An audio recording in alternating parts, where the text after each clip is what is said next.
ఈరోజు DC Palli tobacco auction board దగ్గర రావడం జరిగింది. ఈ ప్రాంతంలో దాదాపు 4 నియోజకవర్గాలు 2200 రైతులు సంబంధించి ఇది ఆక్షన్ యార్డ్. ఇది ఈ గత నెల నుంచి చూస్తూ ఉంటే రేట్లు విపరీతంగా పడిపోయి ఉన్నాయి. ఇన్పుట్ కాస్ట్లు అయితే విపరీతంగా పెరిగిపోతున్నాయి. లేబర్ కాస్ట్ కానీ, కట్ల కాస్ట్ కానీ, దాని తర్వాత మళ్ళీ ఆక్షన్ అయిన తర్వాత కూడా మళ్ళీ ఇక్కడ నుంచి తీసుకుపోయే సామాన్లు కూడా దానికి కూడా మళ్ళీ 500 రూపాయలు మళ్ళీ ట్యాక్స్ వేస్తూ ఉన్నారు. ఈరోజు ఈ ప్రాంతానికంతా చూస్తే రైతు బాగా తీవ్రంగా నష్టపోయి ఉన్నారు. ఈ నష్టం ప్రభుత్వం ఏదో విధంగా కానీ వాళ్ళకి అండగా వచ్చి వాళ్ళకి మళ్ళీ కొంచెం ఆధారం ఇచ్చేటట్టు చేయాలని చెప్పి కోరుకుంటున్నాం. గత 4 సంవత్సరాలు చూస్తే వైఎస్ఆర్సీపీ గవర్నమెంట్లో రేట్లు బాగున్నాయి.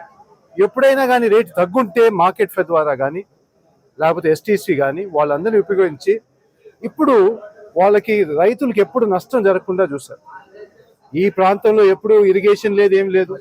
ఈ అంతా డిపెండ్ అయ్యేది ఓన్లీ కొంచెం ఈ ఒక్క పంట ద్వారా. వీళ్ళని ఆదుకోకపోతే వీళ్ళ జీవితాలు చాలా గంభీరంగా ఉంటాయి. పోయినసారి ఈ ప్రభుత్వం ఏ విధంగా చేసిందో మళ్ళీ ఈ ప్రభుత్వం ముందుకొచ్చి రైతులందరినీ ఆదుకోవాలని చెప్పి కోరుకుంటున్నాం. ఇంకా 3 నెలలు ఉంది సీజన్. ఈ 3 నెలల్లో వాళ్ళకి ఏదో విధంగా ప్రభుత్వం ముందు సహాయం చేయాలని చెప్పి కోరుకుంటాం. లేకపోతే చాలా నష్టపోతారు. వాళ్ళకి అన్ని విధాలుగా మళ్ళీ రోడ్డెక్కే పరిస్థితి వస్తుంది. మీరు చూస్తూ ఉన్నారు, ఈసారి వరి రేటు కూడా తగ్గిపోయి ఉంది. రైతు ఎంతో నష్టపోతున్నారు. మీరు అమరావతి కట్టాలి, మంచి రాజధాని రావాలి, అన్నీ కాదు కరెక్ట్. కానీ ఇక్కడ ఎక్కువగా గ్రామాల్లో ఉండే ప్రజలను కూడా జాగ్రత్తగా చూసుకోవాలని చెప్పి మమ్మల్ని కోరుకుంటున్నాం.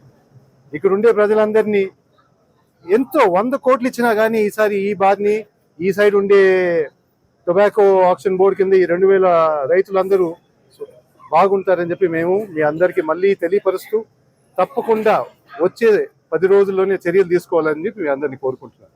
ధన్యవాదాలు.